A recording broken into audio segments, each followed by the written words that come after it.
ഈ കാണുന്ന ഊതിൻ്റെ ചെറിയൊരു പീസ് നിങ്ങൾക്ക് കാണാൻ പറ്റും എത്രത്തോളം ഓയിൽ കണ്ടന്റ് ഇതിന് മുകളിൽ ഉണ്ട് എന്നുള്ളത്. അപ്പോൾ ഇത്തരം ഊത് നമ്മുടെ കേരളത്തിലും ഉണ്ടാവുന്നുണ്ട്. ഇപ്പോൾ ഇത് കേരളത്തിലെ ഒരു മധ്യ കേരളത്തിലെ ഒരു ജില്ലയിലെ ഒരു ഫോറസ്റ്റിനോട് ചേർന്നിട്ട് നിൽക്കുന്ന ഒരു ഊത് മരത്തിൽ നിന്ന് നാച്ചുറലായിട്ട് കിട്ടിയ ഊതിൻ്റെ ചില പാട്ടാണ്. അപ്പോൾ ഇത്രയും ഓയിൽ കണ്ടന്റ് കേരളത്തിലെ ഊത് മരങ്ങൾക്ക് കിട്ടുന്നുണ്ട്. അപ്പോൾ നിങ്ങൾ ഒന്ന് ക്ഷമിക്കുകയാണെങ്കിൽ നിങ്ങൾക്ക് നാച്ചുറലി നിങ്ങളുടെ ഊത് മരത്തിലും നല്ല ക്വാളിറ്റിയുള്ള ഊത് കിട്ടാൻ സാധ്യത കൂടുതലാണ്. ലോകത്ത് എവിടെയൊക്കെ ഊതുമരങ്ങളുണ്ടോ, ഏതൊക്കെ രാജ്യത്തുണ്ടോ, ഏതൊക്കെ പ്രദേശത്തുണ്ടോ അവിടെയൊക്കെ നാച്ചുറലി ഫോം ചെയ്യാനുള്ള ഒരു സിസ്റ്റം തന്നെ ഉണ്ടായിട്ടുണ്ട്. അതുപോലെ കേരളത്തിലും സൗത്ത് ഇന്ത്യയിലും ഇത്തരത്തിൽ ഊത് ഫോം ചെയ്യാനുള്ള ഒരു സിസ്റ്റം ഉണ്ടാവുന്നതാണ്. ഇപ്പോൾ കേരളത്തിൻ്റെ ചില ഭാഗങ്ങളിലൊക്കെ ഈ രീതിയിൽ നാച്ചുറൽ ഇൻഫെക്ഷൻ വരുന്നുണ്ട്.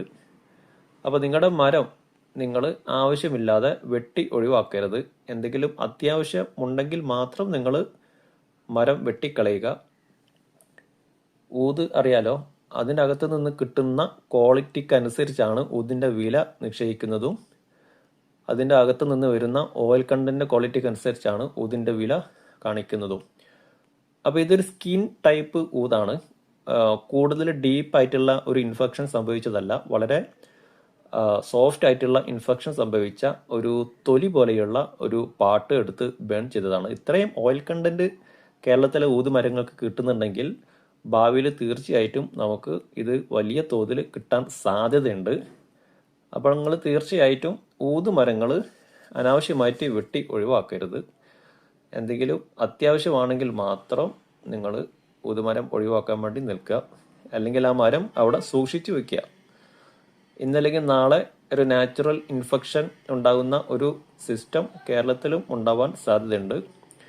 ഇന്ത്യയിലായിക്കോട്ടെ, നോർത്ത് ഈസ്റ്റിലായിക്കോട്ടെ, ആസാമിൽ, ത്രിപുര, മിസോറം അല്ലെങ്കിൽ നാഗാലാൻഡ് പോലെയുള്ള ഭാഗങ്ങളിലൊക്കെ ഊത് ഈ രീതിയിൽ തന്നെയാണ് ഫോം ചെയ്യുന്നത്.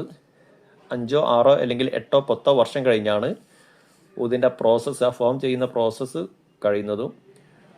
ഇന്തോനേഷ്യയിലും അതുപോലെ തായ്ലാൻഡ്, വിയറ്റ്നാമിലും കംബോഡിയയിലൊക്കെ തന്നെയാണ് അവസ്ഥ. അപ്പോൾ എവിടെയൊക്കെ ഊത് ഉണ്ടായിട്ടുണ്ടോ അവിടെയൊക്കെ നാച്ചുറലി ഊത് ഫോം ചെയ്യാനുള്ള ഒരു സംവിധാനം പ്രകൃതി ഉണ്ടാക്കിയെടുത്തിട്ടുണ്ട്. അപ്പോൾ അതുകൊണ്ട് തന്നെ ആവശ്യമില്ലാതെ നിങ്ങളുടെ മരവും കേരളത്തിലെ മരങ്ങളും വെട്ടിക്കളയാൻ നിൽക്കരുത്.